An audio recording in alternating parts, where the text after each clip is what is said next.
Si Thea Tolentino ay isang artistang Pilipino na kilala sa kanyang mga role sa iba't ibang drama sa telebisyon. Sinimulan niya ang kanyang career sa pagwawagi sa second season ng talent search reality show na Protege sa GMA Network.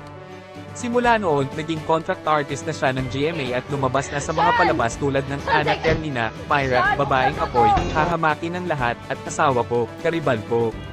Kinikilala rin siya sa pagganap bilang isang kontrabidang mangkukulam sa Haplos 2017 at isang masamang ina sa Madraste 2019. Tunay ngang nakakabighani ang paglalakbay ni Thea Tolentino sa entertainment industry.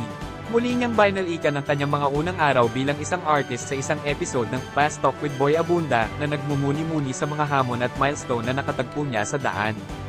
Ang kanyang pagsikat ay kinakitaan ng kanyang kapansin-pansin na kakayahan sa pagganap ng mga antagonistic roles na siyang nagbigay sa kanya ng pagkilala bilang kontrabida queen ng GMA at nagpakita ng kanyang galing sa pag-arte. Nakaka-inspire lagi ang mga karanasan at paglaki ng mga artists na tulad ni Thea Tolentino. I'm an artista. Siyempre papatayin ko ang lapel kapag may chismis. Teka lang ha. Ano gusto mo na? Ito na ikwento ko. Ano